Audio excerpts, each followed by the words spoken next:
Thank you so much for joining me today on my YouTube channel, Inspirations by Classic Ken. I am so glad to be back with you. I took a little hiatus. I am in school, continuing my education for my calling, and I don't want to say how long it's been since I've been in school, but just the studying and the tests and the deadlines and everything that's going on, it just kind of, I wanted to be consistent in what I was doing. So now that I have the momentum and I'm kind of on focus, I am able to get back to my channel. So thank you so much for joining me. If you like what you see, please hit the like button and subscribe. I would greatly appreciate it. I'm still working on all the logistics. I'm just being faithful in what God has told me to do. He told me to start this channel, and that's what I'm doing. And I believe that He will bring, people to me that will kind of help me twerk and tweak little things. And so I'm just being obedient to what God has told me to do. The reason why I'm starting a series, and it will be called Miracles in Midst of a Crisis. We all know 2020 hit us with just an explosive bomb that nobody was expecting. Due to COVID-19, we have lost hundreds and thousands of lives. My prayers and hearts go out through the families. I know what it's like to lose somebody just drastically, instantly. They're here one day, gone the next, and you're not able to say your goodbyes. So my hearts and prayers go out to everyone who's lost loved ones. The only way that I can really describe that situation is almost like an outer body experience. You're really not aware of anything that's going on around you, and it just seems so unreal. So I understand it. Having to say goodbye to your loved ones through glass, or through many of people had to do like the FaceTime and saying goodbye, or the first responders were, saying their goodbye. So I know it's been very hard for some people, and you may feel hopeless. You may feel like God has forgotten about you, but that's not the case. He hasn't forgotten about you. He is still in control. And just due to, everything going on with the protesting and just, black and brown lives, we're still trying to get, injustices, and just fight for injustice and fight for things that we necessarily haven't been privy to over the years. It's just a lot going on. So we have a lot of people that may feel like God has forgotten about them. But in my prayer time a couple of weeks ago, God spoke to me and said, tell my people that I have not forgotten about them and that I am in control. And so this series, Miracles in the Midst of a Crisis, is just to let you all know that God knows exactly where we are. God knows exactly where you are. If you've lost a loved one, to any circumstance or situation, if you've lost your job, if you've lost your home or apartment and you had to move in with your parents or your children or your friends, God knows about it, and He is still in control. And I wanted to just sit down with people. This is my pastor, Pastor Brian Shuttleworth. Thank you so much for joining me. Thank you. And he's going to share his personal testimony. So during the coming weeks, I'm just going to sit down with people that are going to give their testimony on how God has brought them through 2020. Because what I began to experience in the midst of, this has been titled a lot of things, the worst year ever. We're in a pandemic, we're in a crisis situation. But talking to my loved ones and friends, I just began to receive so many testimonies and what God is doing in the lives of His people and His children. And it kind of made me think about this in a different way, because God is still working miracles. He's still doing what He said that He was going to do. And so I just wanted to give hope to the viewer. I wanted to inspire the viewer, to let them know that God is still doing great things. And in this time, we're hearing a lot of negativity. And I just wanted to come together and bring unity and just give hope, and just let you all know that we're ordinary people doing ordinary things. But that God is still blessing us and he's still making a way out of no way. And if he can do it for us, he can certainly do it for you because he has no respect of persons. Mm-hmm. So this is just to encourage and inspire. And I will give my testimony later on throughout the series as well. But just to bring hope and encouragement that God has not forgotten about you. So I'm going to turn it over to Pastor, and he's going to begin to just, go through some things and just share what God has done for him in 2020. Thank you so much. Appreciate the opportunity. This is really great. We were talking about 2020 and how it's not what we expected. And when we were getting together, I got together with our church staff in October of 2019, looking at the next year. We do this every year, and we try to have a theme, we try to have something going, and but this year was different because in 19, the first time we've ever done it, we had a plan for the whole year. This was going to be the year of something. And our year for 2020 was going to be the year of prayer. And we didn't know how relevant that would become until it came. Mm-hmm. And so really a lot of it's a testimony of vision.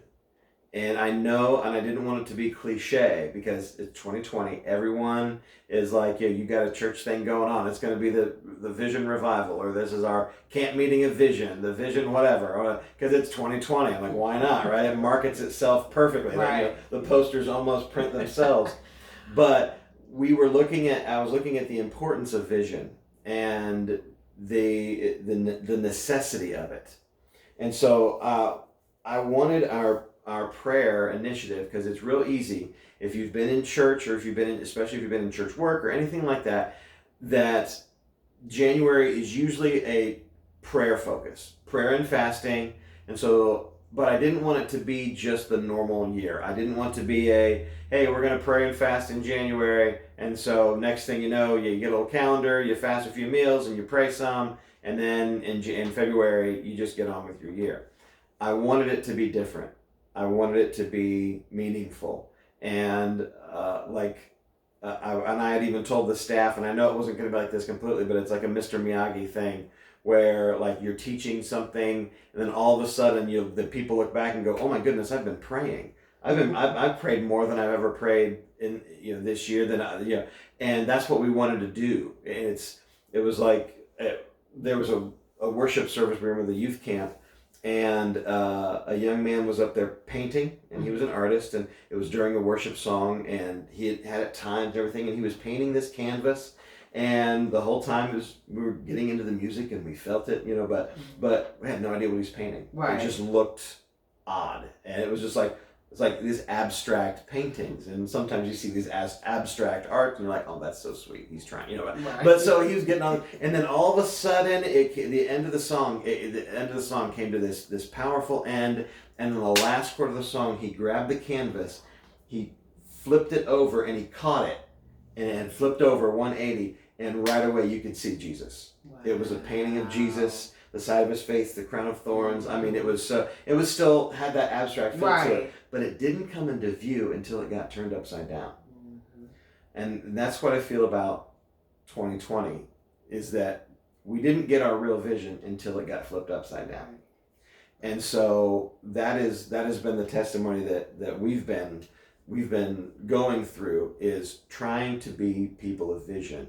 And even when things are getting turned upside down, even when things are not what that we thought they would be. And so I was looking in Habakkuk chapter 2, and the verse that we remember and that we talk about all the time, it's verse 2, chapter 2, verse 2. It says, "Then the Lord answered me and said, write the vision and make it plain on tablets, that he may run who reads it." And that's the one that we quote, that's the one that we think on, that's the one that we talk about. But I say this all the time, there is a lead into it. Right. Because it starts off with the word then. And you've got to know what the then means, because that means there's something's about to happen important in this verse. Something is about to be said. But that then tells you that something important was said before it, or there's something important. So verse 1, it says, I will stand my watch and set myself on the rampart and watch to see what he will say to me and what I will answer when I am corrected. Then the Lord answered to me and said, write the vision and make it plain on tablets, that he may run who sees it. So you've got to set yourself up in the right place, in the right mindset to be the one to catch the vision, to be a visionary. So you see here in verse 1, it says, I will stand my watch. You've got to be faithful. Exactly. You've got to be faithful. Mm-hmm. And then it says, I set myself on the rampart. That's boldness. Right. Because, the ramparts, the castles, they've got a little place that, the rampart that's up here, you hide, and then the one that's open, that's where you go to fight. Mm-hmm. He's setting himself on the rampart. That means he's exposed. That means he's bold. Mm-hmm. And then it says, and I watch to see what he will say to me. That means he's attentive. He's listening. Mm-hmm. He's paying close attention. Exactly. And then he says, and then what I will answer when I am corrected. That means that he's obedient. So you've got faithful, you've got bold, attentive, and obedient. That is like the recipe for a visionary. That's the recipe for somebody to have a vision put on their life. And so that's what we have to, we want to live to that. We want to try to be that. Mm-hmm. And and that just shows it needs to go beyond, well, Lord, I'll do whatever you tell me to do. Mm-hmm. And that really is almost dismissive. Right. Because it's like, well, I told the Lord that I'd do whatever he wants, and he never called me back. Right. It's like I left him a voicemail, but he never called me back. So I'm just sitting here willing. I'm ready to go. Now that we have to be people of action, faithfulness, and boldness to stand on that rampart, to stand in that place even of danger. There are people that are hiding behind and saying, "Do you want me to fight?" Of course, you want you to fight. Just get over there. And so, but verse 2 speaks. It talks about when the Lord speaks, and when you see the vision is obvious, and the vision is motivating. Right. And that has been a testimony for me personally, that I've realized that the vision has to be obvious and motivating, but so does the visionary. So does the person who is delivering the vision. The person explaining the vision, because that's the whole thing about vision, is that it is seeing something that is not here yet. Right. And it is seeing, because there are people that will look in a room and it's a mess, but they don't see what it is. Right. They see what it's going to be. And that's crucial. But also our ability to communicate and motivate for people to catch the vision. And even though they don't see it like we do, keep that fire, keep fanning that flame, and keep the fire going. Yeah. Like the scripture says, to make it plain on tablets. So that make it plain, that means it's obvious. Mm-hmm. And that they may run who reads it, that means it's motivating. Right. So that's almost like, not to cut you off, but when you said that, I thought about like a commercial. If you're doing a commercial and you want someone to buy anything, it could be a hamburger. And so you have to make that hamburger look very delicious. You have to explain the taste, that that you're tasting when you bite into it. Mm-hmm. You have to sell it. Yeah. So it's like you have to sell it to the people. If you're trying to sell any product, or if you're trying to sell anything, and you're just like, oh, here's a hamburger. Mm-hmm. Oh, well, come and get it if you want it. There other people are not going to come, and they're not going to even see the vision. They're not going to be able to, because when you start describing something, and when you're excited about it, and when you see a vision, almost like the hamburger, if you explain it well and you describe it, you can almost taste it. Your mouth starts watering. Mm-hmm. You're like, oh, I might need to go down there and get one of those hamburgers. I'm ready for one Right. right now. You know? I forgot you talked about food. No, I'm just kidding. Yeah. So that was right off his alley. That's right. But you have to sell it, and without faith, without works is dead. Mm-hmm. So when you get a vision, you can't wait on God. A lot of times people are waiting on God, but God is waiting on you. God is waiting on us. It's almost like the joke that when the man was drowning and God sent the boat and the water was like at his end, he's like, well, God's going to save me. And then he sent an airplane. Well, no, God's going to save me. And then he sent something else, and he was, the water kept getting higher and higher. And then when he died and went to heaven, he's like, well, God, I was waiting on you to save me. And then the Lord's like, I sent you a boat, I sent you, a helicopter. So you almost have to work at it. You have to be a visionary, and you have to see it, and you have to work it out. Yeah.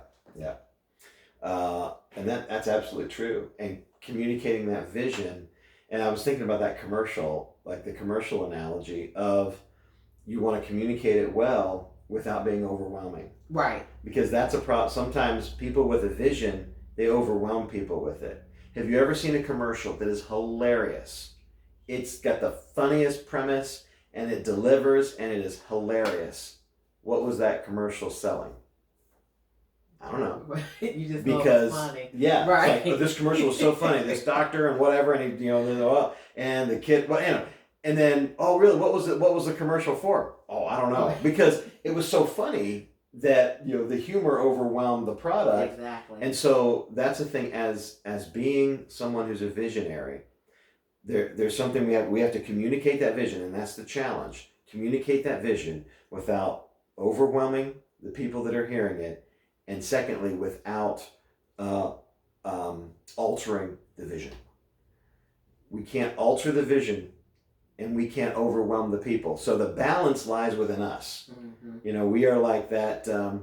It's like that. There's something that will just keep something in. Well, it's kind of like a faucet. You turn off with the water pressure running, and that faucet, if something were to spring off, the water would just fly. Right. We are the faucet, and we're holding this vision, and we have to deliver it in ways that people can fill their cup, and they can understand it, they can get it, they're refreshed, Right. and so that's because that's what verse 3 says. Verse 3 says that for the vision is not yet, it is for an appointed time, but in the end I will speak and I will not lie, and though it tarries, wait for it. So we're waiting, we see something, and we've got to try to get other people to not really see it too, because if we try to get people to see what we see, we try to get people to understand it, but they'll never see it the way we see it. They won't see it the way we see it until it's reality. Exactly. And at that point, it's not vision anymore. Right. It's reality. Mm-hmm. And we're on to the next vision. And so we have to keep that fire lit in people. Mm-hmm. And it's important to not, like I said, alter the vision. There are going to be people that are going to doubt you. There's always going to be people that doubt you. And you can't alter the vision for the doubters. And I've got 4 things about a visionary must. Okay. Me in my notes. I know. That's okay. They're handwritten. They're not off the internet. Well, they are now. But, first, a visionary must be content with being misunderstood. We have to make it plain. We have to make it, but sometimes making it plain, like he said on tablets, that takes some chiseling. That takes some work. And so it takes some work to make the vision plain. Because if somebody that you're trying to communicate the vision to, if they don't get the vision, if they don't catch it, or if they don't at least understand it to some facet, they're not going to blame themselves, because people usually don't. Exactly. They're not going to blame the vision, because they've already dismissed it. Right. They're going to blame you. Right. They're going to blame the visionary. Right. And so that's where that balance lies of communicating it well. But be content being misunderstood. Jesus, I find one time in the scripture where Jesus got offended by something that happened to him personally. Mm-hmm. Sure, he flipped over a table because they were desecrating his father's house. Right. So you could say that. But nobody said anything to him about him that offended him. He didn't. Because he was content. Yeah. He was content with who he was. Right. He knew who he was. Yeah. Yeah. Secondly, a visionary must not be bothered by being doubted. Here's the doubters. Mm-hmm. No matter what situation, no matter what, whether you're talking about business or church or ministry or whatever, someone's going to doubt you. Yeah. Haters. Yes, Yeah. haters, doubters. That's right. No matter what you say, if it's not sitting right in front of somebody, someone out there is going to say, "Well, I don't think that's going to happen." You know, there's times when we have planning meetings and vision casting and stuff, and I tell the staff there are two things that are out of our vocabulary right now: we've always and we've never. That's good. If a sentence start with, "Well, we've always," nope, and it starts with, "Well, we've never," no. That we're exploring all options, Exactly. and that's what vision casting is.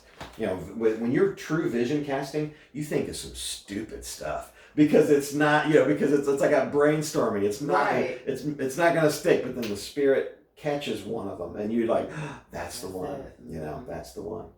And so don't let a hater alter the vision. Don't bring the vision down to the level of the hater. Do what you can and communicate the way you can to bring the doubter or the hater up to the level of the vision. And they may never get there, but that's not your fault. Amen. As long as you're communicating it well, a well communicated vision, that's all you can do. Mm-hmm. If you make it plain and you still have the fire in you, that's all you can do. Don't adapt a divine vision to fit the expectations of a carnal hater. Don't do it. Because if you're talking about the Lord and the Lord has put something in you, don't alter that vision for anybody but God. That's the third thing. A visionary must not alter the vision for anybody but God. Even your closest ally. There will be people that are the closest to you that may say, "You sure this is going to work? Or maybe we should let's just do it this way. It'll be a lot easier." It's not about that. If the Lord says, "Hey, we're in this now. It's time to adapt this." Because the Lord will speak to people. Yeah. He'll talk to you where you are. Right. And there's times that He will talk to you in a big manner to get the juices flowing. Mm-hmm. And then once you step into it, He'll refine it. Right. And so it will be different. And then there are times that He'll talk to you in a little place where you are, but then once you step into it, it'll open up. So vision is it's adaptable like that. And so, but don't change it. A watered down vision is a worthless vision. Amen. So if God's given you a vision, live it out and don't change it for anyone else but Him.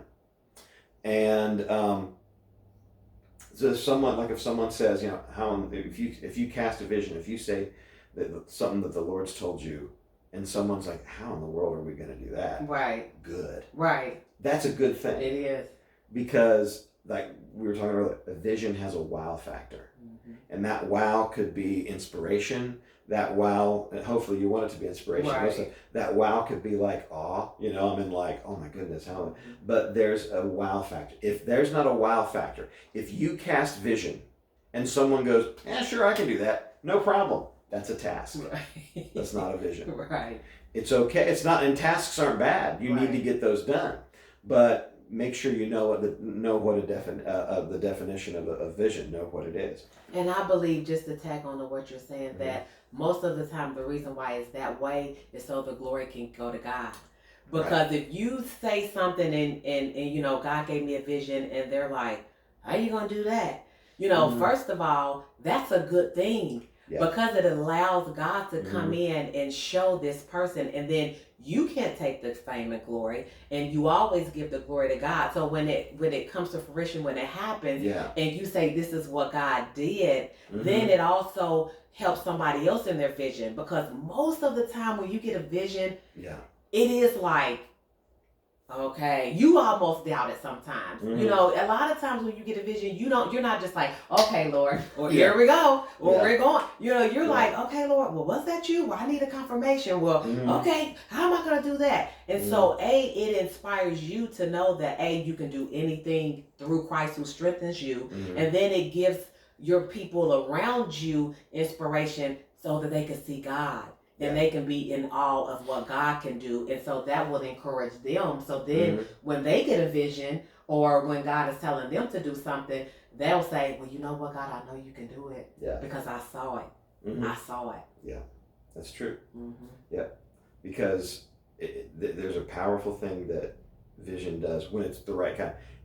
Unaltered, well communicated vision will motivate the believer and will weed out the weenies. I guess I could have said weak, but there's a vision will weed out the weak, and you will know, and I know that you'll know who's going to make it to the top of that hill with you. Sometimes almost right away you'll know who's going to make it, and there's going to be folks that you don't think, and then they catch it, and then they get it, And one of the things that a dear pastor that I worked for a long time, his wife said, because we were real frustrated with some situations, and she said something very wise to us, and she said there are some people, and I guess this is a look behind the curtain, so I shouldn't have said it, but when you're talking about your vision, there are some people that you can fulfill your vision with,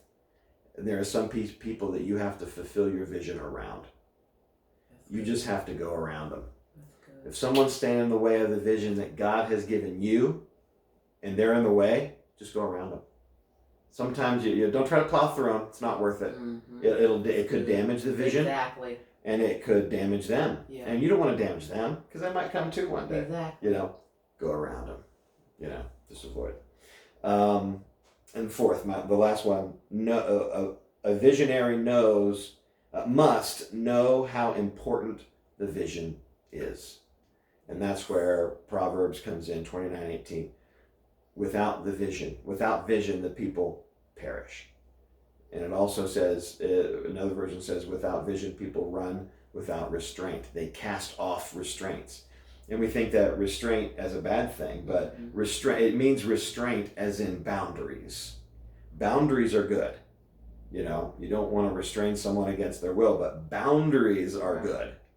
And so that's what vision does. Vision, it even though it's odd, because even though it's working out of reality, it sets boundaries.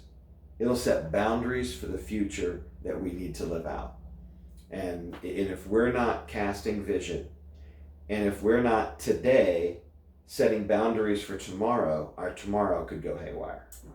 And that's the importance of vision. That's good. And that's really I know it's not kind of a teaching, but that's really what God's been dealing with me through this year of trying to cast vision when things are on fire. Right. And the dumpster's on fire. You cast that vision anyway, Right. And that's just the biggest thing is I've seen this whole with COVID and with the unrest and with everything that's going on. It's unprecedented opportunity. Exactly.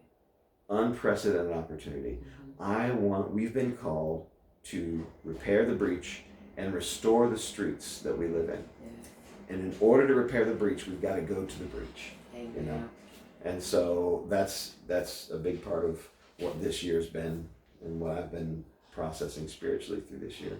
Yes, that's good. Thank you so much. Absolutely. Thank you for the opportunity. That's wonderful. You're welcome. You're welcome.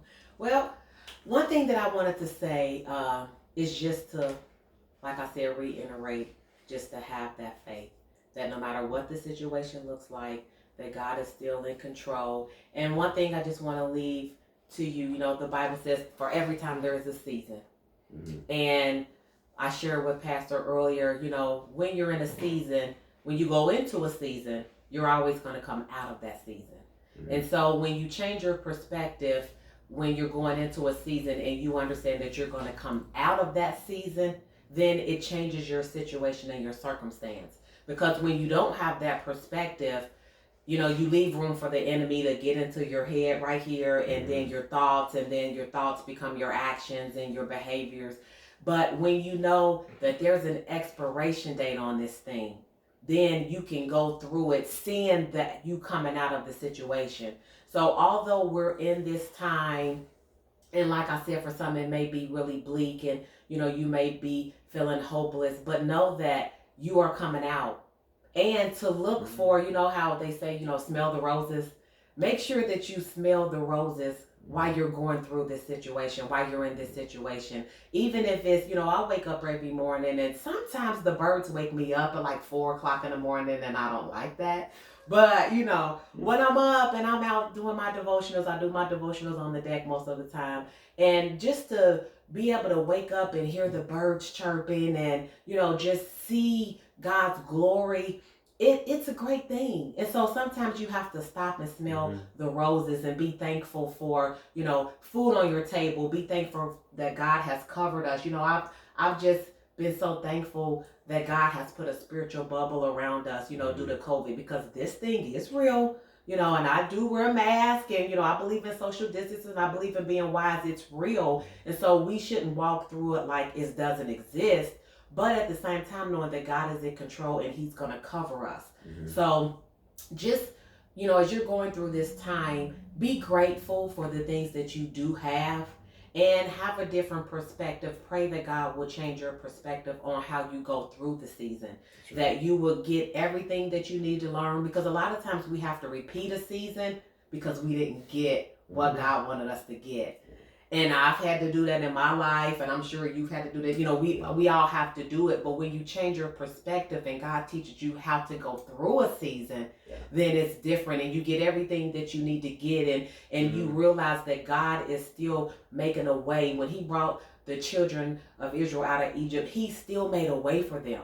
He still made a way for provision. Their clothes didn't wear or tear. And I just, that is so miraculous to me, that for 40 years, the same sandals, the same shirt, the same, he fed them, he gave them drink, as they were going through the desert. And like Pastor was saying, many of them didn't make it to the promised land, but their children did. Their children did. The legacy, so we have to know that in spite of whatever that we're going through, God is in control, and he's going to make a way for us. And be grateful and thankful for the way that he's making now, and use it to glorify God. So I just want to encourage you with that today. Thank you so much. Like I said, if this has inspired you, please like and subscribe to my channel. I'm still working through. I haven't had a chance to get the logistics down to make the page look all fancy and all of that. But a lot of times it's in the message. And that's what I'm concentrating on right now, is being, just you all getting the message, and God will bring whoever I need to bring, and we'll make it look pretty and all that. But right now it's about inspiring and the message. So thank you so much. We love you so much, and God loves you, and just stay encouraged.